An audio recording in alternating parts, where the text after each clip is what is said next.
Hello there, my name is Tom Marshall.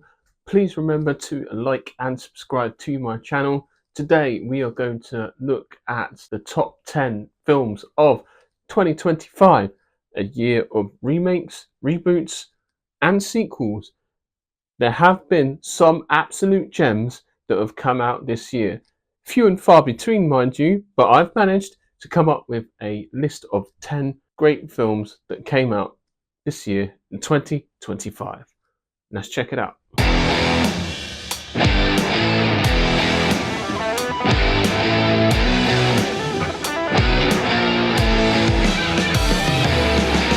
Okay, welcome to my top 10 films of 2025. First up, maybe a bit of a surprise to some of you, but at number 10, I put Bridget Jones's Diary. I thought that this was a really good sequel to the previous films, basically dealing with different themes compared to before. She was more grown up. She was dealing with themes of grief, loss, more sort of adult themes. She wasn't her ditzy, sort of clumsy self piling over four, two or three other guys who were after. Here, she was very much more of a grown up character, and that is what I really liked. I thought that they did a great job here with really sort of completely turning her world completely upside down. And yes, it had the usual tropes of a romantic comedy, like a love triangle, for example, with Theo Woodall's character as well as Chiwetel Ejiofor's character. But overall, I thought it was a great way of depicting the character, something completely different that we weren't used to. At number 9, I kind of got two films in this one. I've got A Real Pain with Jesse Eisenberg and Kieran Culkin, who play cousins who retrace their family steps back to Poland during the war, and one of the most harrowing experiences I've had in a movie theatre. This came out in sort of January time, very early on in the year, and was one of the surprises, I think, of this year. The screen went completely silent and respected the material, and the people in the screen just I've never heard silence like it. It was very harrowing and very surreal experience, which is really something that I'll never forget. And so that is number 9. But also at number 9, I have also put Conclave. Who would have thought that choosing a pope would be so compelling and so entertaining? They had made an absolute magic trick with this film, and performances from Ralph Fiennes and Stanley Tucci in this film, for me, was really good. It did come out last year, but I saw it in cinemas, I think, for re-release this year in sort of January, February time, and I thoroughly enjoyed it, which I didn't think I actually would. I'm not religious in any way, and so when they started talking about the Pope and how they chose the Pope and how they had to stay indoors with no outside influence and no one swaying their decision, and how much politics was involved in choosing a Pope, I thought it was really well done. And the fact that it was set in such close claustrophobic rooms and parts of the Vatican that never really sort of see, it was really good. I thoroughly enjoyed it. At number 8, I saw a really great film, which I don't think many people did, but I think it definitely got a lot of awards attention, I believe. Thoroughly deserved, and I think I just wished more people would see it. But at number 8 was September 5th, which were the events of the 1972 Berlin Olympics, about the terrorist attack and the athletes' hostage crisis.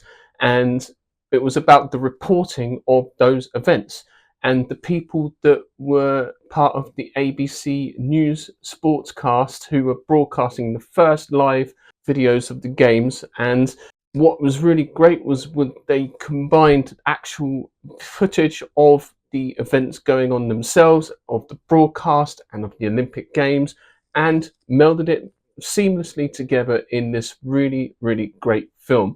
Again, a film where it's just largely set in one room, the television studio, and it's all about how the members of the television studio, how they sort of react to the situation that's unfolding before them, and the moral and ethical points of view that each character had about whether or not they should be broadcasting this terrorist attack. And I felt it was really, really well done. And from what I understand, I don't think it had that much of a budget at all. And Peter Sarsgaard, as the head of the studio at the time, he made a completely compelling performance, and his portrayal of that character was really well done. And the fact that he was like, no, we have a right and we have a responsibility to provide as much information to the general public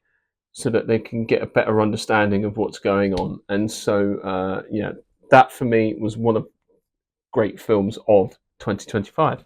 Okay, at number 7 is a film called Warfare, about a group of Navy SEALs out on patrol in Iraq, and they are caught by the enemy and they have to try and survive in this little house, all bunched up together, and they are under attack by hordes and hordes of enemy coming towards them.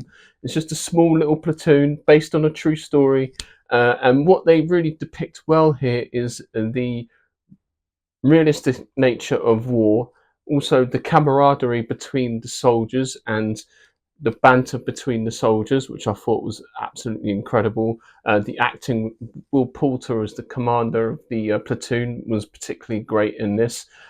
Joseph Quinn as well. There are some very sort of heart-stomping moments in that film. The sound design was terrific.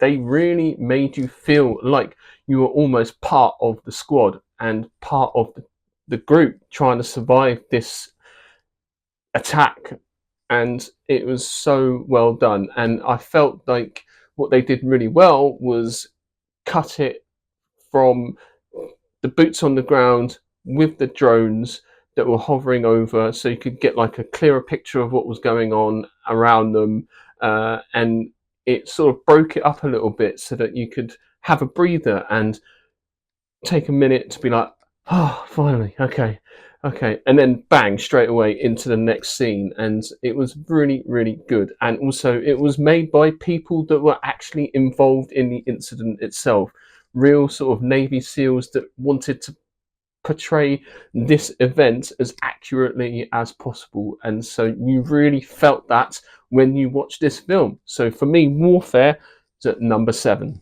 At number 6 is F1 the movie. This is Joseph Krasinski returning from director of Top Gun, teaming up with Jerry Bruckheimer once again, with Brad Pitt as Sonny Hayes, coming in to be like the older driver, coming in for like one last bite of the apple, one last shot, really sort of like a shot of redemption, and really sort of help this struggling team come back up through the ranks and, ensure the team's survival. Really, really great. Javier Bardem is terrific in this as the team boss as well, and it's just great fun. And they do a great job of also putting you in the cockpit of the car. Some of the camera techniques very similar to what they used in Top Gun Maverick, where they put you in the planes and really sort of get you trackside and gives you a look into behind the scenes of what it's like in being in Formula One, which was really, really great. One of the better sort of summer blockbusters, if you will, of 2025. And Brad Pitt's performance as the broken driver with a point to prove, I guess, played it very, very well. Yes, some of the racing I felt was like unrealistic and would never happen in a million years because of the costs and regulations and all that, but it did make for a compelling story. So I feel number 6, F1 the movie, that's about right. Okay, so we're hitting now the top 5. At number 5, I am going to put Weapons as the weirdest, creepiest film of the year 2025. That is for sure.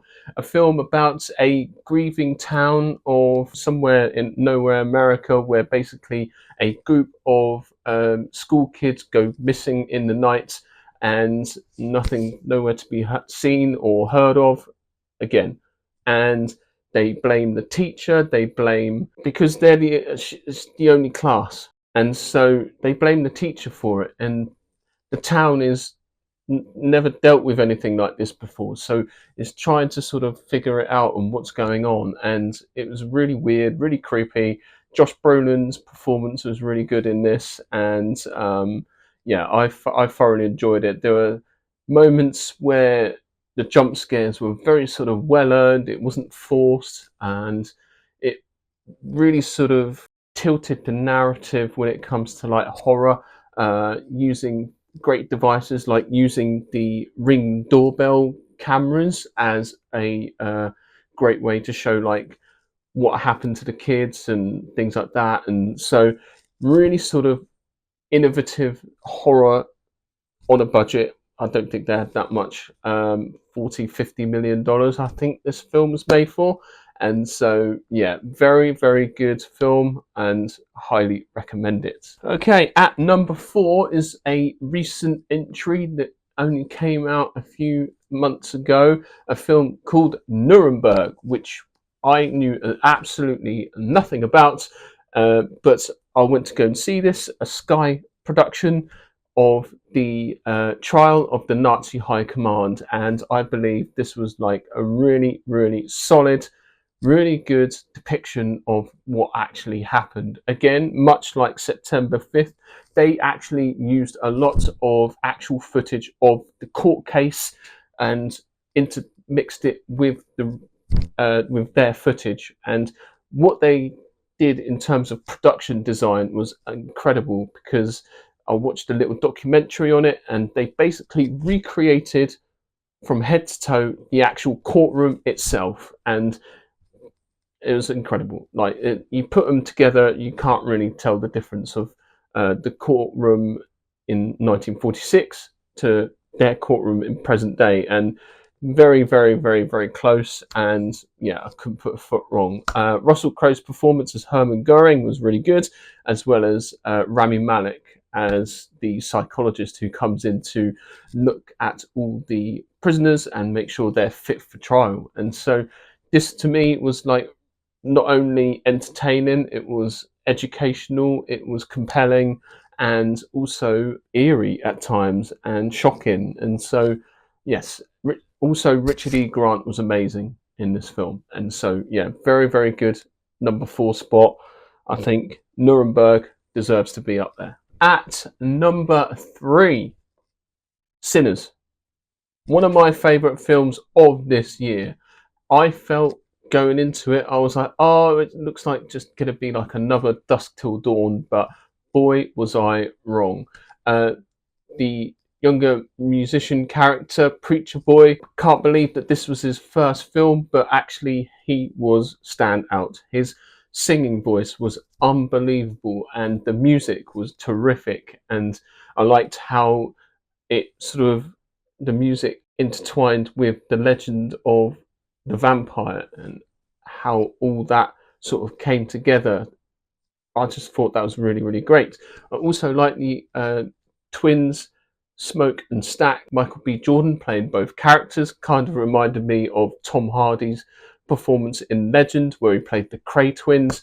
And I really liked how in Sinners, Michael B. Jordan, they really differentiated the two characters. They were both very different through the use of different clothing, different personalities, and it must have been so hard to like flick between the two of them. And so I felt this film was really, really good, and it actually made money, I believe. So well done, Ryan Coogler, on this one. I really felt like this was a great, horror film.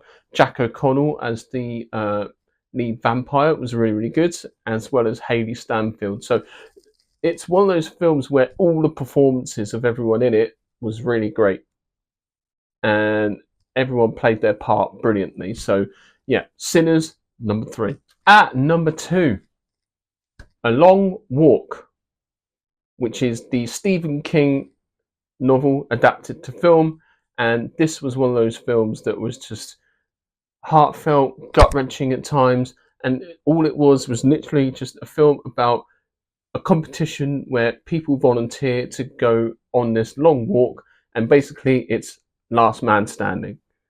And it sounds simple enough until you add in the armed guards and the fact that it was a competition designed to motivate and rally the people back together again after like the second or something civil war. It's a kind of set in a alternate reality, and they have this competition every year, and basically whoever is the last person standing wins a whole bunch of money. They have a wish. It's really compelling, and they couldn't go below a certain speed. They had rules to it, and you sort of got to know the characters in that competition, and you felt each time when a character died, you felt that loss. Some of the scenes where the characters get shot by the armed guards, I'll still remember the ringing in my ears of when that first person got shot, and I was just like, wow, okay, this is going to be intense. And so yeah, definitely number 2, A Long Walk. Yeah, it was a long film, but I didn't see the time go, and that was a genius of it. So they kept me engaged all the way through. So yeah, number 2, The Long Walk. Okay, here we go. We are finally at the number 1 spot, and for some of you, you may not have even heard of this film before ever, but I will forever sing this film's praises as loud as possible. Based on a true story, the film is called I Swear, and it was about a young boy who basically is fine up until his mid-teens, dealing with the stresses of being a teenager and adolescence, and develops tics and develops these weird sort of twitches and things like that, and soon find out that he's got Tourette's. And it's essentially this person's life of dealing with this syndrome, with this disease of Tourette's. And it's heartfelt, it's gut-wrenching, it's quite a tough watch at times, and in the end though, it is a feel-good film, and it was tugs on the heartstrings all the way through, and I highly recommend it. It was one of those small sort of independent films that came out. Yes, I'm so glad I went to see this film, and the performances from everyone, especially from the main character's surrogate mother, who accepts him for who he is. And it's when people start to recognize the illness of Tourette's that people sort of rally behind him, and the fact that it's a true story, and the main guy sort of got like a knighthood for it and spread like awareness of it. And so yeah, I had no idea about all the various different symptoms that came with this, and so again, it was entertaining, it was fun at times, it was hard watch, and it was educational as well. And so when films can like combine all of those things together, you are definitely onto a winner. And so yeah, number 1 film of 2025 for myself, I feel, is I Swear. Check it out. Hopefully it's out on digital. Hopefully you'll be able to find it there. But yeah, I hope you enjoyed this top 10 list that I've made. Let me know in the comments and in chat what your top 10 films of 2025 is. be interesting to know what those are, and if you're among the same sort of opinion as I am, you've got like certain similarities there in our lists. Be interesting to see, considering, like I said earlier in the video, it's been a year of remakes, reboots, and sequels, and so it's kind of hard to sort of find and curate a list like this. And so yeah, I hope you've enjoyed this video. I'm going to be doing one more review of 2025, and then that'll be me done for this year, and then I'll be back on it as soon as I can in January. And yeah, hope you guys have a Merry Christmas and a Happy New Year. See you.